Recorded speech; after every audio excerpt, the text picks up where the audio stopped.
মুর্শিদাবাদে প্রকাশ্যে তৃণমূলের কোন্দল, প্রাক্তন চেয়ারম্যানের বিরুদ্ধেই থানায় অভিযোগ বর্তমান চেয়ারম্যানের, জানিয়ে চড়ছে রাজনীতির পারদ।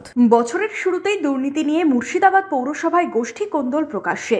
মুর্শিদাবাদের সাংসদ আবু তাহের খানের ঘনিষ্ঠ মুর্শিদাবাদ পৌরসভার প্রাক্তন চেয়ারম্যান বিপ্লব চক্রবর্তীর বিরুদ্ধে দুর্নীতি নিয়ে থানায় অভিযোগ করলেন বর্তমান চেয়ারম্যান ইন্দ্রজিৎ ধর। বিপ্লব চক্রবর্তী ছাড়াও আরও 11 জনের বিরুদ্ধে অভিযোগ দায়ের হয়েছে। তালিকায় রয়েছেন একাধিক পুরকর্মী ও ঠিকাদার। হঠাৎ কেন এই অভিযোগ, কি বললেন বর্তমান চেয়ারম্যান ইন্দ্রজিৎ ধর? বোর্ড অফ কাউন্সিলের যে আমরা রেজুলেশন হয়েছে তাতে প্রমাণিত যে সরকারি অর্থ তছরূপ করেছে এবং আত্মসাৎ করেছে এবং পরিবারকে পাইয়ে দিয়েছে এবং কিছু কন্ট্রাক্টরকে পাইয়ে দিয়েছে। তার জন্য আমরা 12 জনের বিরুদ্ধে এফআইআর করেছি। 12 জনের বিরুদ্ধে প্রাক্তন চেয়ারম্যান আছে, 5 জন পার্মানেন্ট স্টাফ আছে এবং 6 জন কন্ট্রাক্টর আছে এবং আরও কন্ট্রাক্টরের নাম আসবে। 2012 থেকে 2022 সালের মধ্যে 100 কোটি টাকার দুর্নীতি হয়েছে বলে অভিযোগ বর্তমান চেয়ারম্যানের।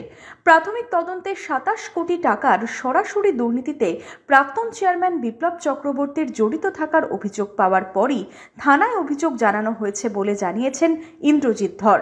এই নিয়ে সরগরম নবাবের শহর মুর্শিদাবাদের রাজনীতি। অস্বস্তিতে তৃণমূল শিবির। এখনই দলীয়ভাবে কোনো ব্যবস্থা নয়, সাফ জানালেন মুর্শিদাবাদের সাংসদ আবু তাহের খান। এটা প্রশাসনিক ব্যাপার, তদন্ত হচ্ছে, সাব জুডিস ম্যাটার, এটা নিয়ে কিছু বলতে চাই না। পুলিশ তদন্ত করে যে কি আছে সেটা দেখবে, দেখে যেটা ব্যবস্থা হয় সেটা ব্যবস্থা নেবে। না না না, এখনো কিছু প্রমাণই হয়নি, দল থেকে কিসের জন্য ব্যবস্থা নেবে।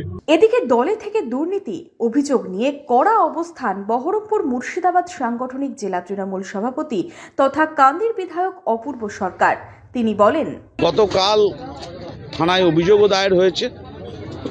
নিশ্চিতভাবে তৃণমূল কংগ্রেস দুর্নীতির সাথে আপোষ করে না।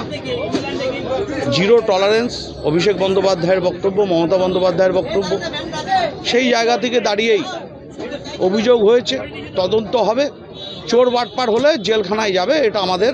তুঙ্গে উঠেছে রাজনৈতিক তরজা, নতুন পুরনো দ্বন্দ্ব, কটাক্ষের সুর বিজেপির গলায়। এখন নতুন চেয়ারম্যান এসেছেন, এখন নতুন পুরাতনের দ্বন্দ্ব, অথবা তাদের কাটমানির দ্বন্দ্ব, না হলে যে বখরা হয় সেই বখরা নিয়ে দ্বন্দ্ব। আগের চেয়ারম্যান আজকের চেয়ারম্যানের বিরুদ্ধে, আজকের চেয়ারম্যান আগের চেয়ারম্যান, এই যে কাদা ছোড়াছুড়ি চলছে তৃণমূল কংগ্রেসে। মামলা করেছে কে? তৃণমূলের কাউন্সিলর। তথ্য কারা দিচ্ছে? তৃণমূলের চেয়ারম্যান। থানায় এফআইআর হয়েছে 12 জনের নামে, 5 জন পৌর কর্মচারী সাসপেন্ড হয়েছে শুনেছি, আমরা প্রিন্ট মিডিয়াতেও দেখেছি। অর্থাৎ তৃণমূল যে দুর্নীতিগ্রস্ত, তৃণমূল যে গরিবের উন্নয়নের টাকা আত্মসাৎ করে, সেটা প্রমাণিত হয়েছে। কড়া আক্রমণ কংগ্রেসেরও। তীব্র সমালোচনায় বহরমপুরের প্রাক্তন সাংসদ অধীর রঞ্জন চৌধুরী। তৃণমূল দল তো এতদিন কি করতো? কংগ্রেস সিপিএম কে খতম করো, দখল করো, লুট করো।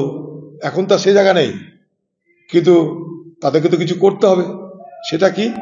নিজেদের মধ্যে মারামারি করো। গোটা বাংলা জুড়ে তৃণমূল দলের অন্তর্দ্বন্দ্ব শুরু হয়েছে, আগামী দিনে তার প্রকট থেকে প্রকটতর। Bureau report, Imagine Community media.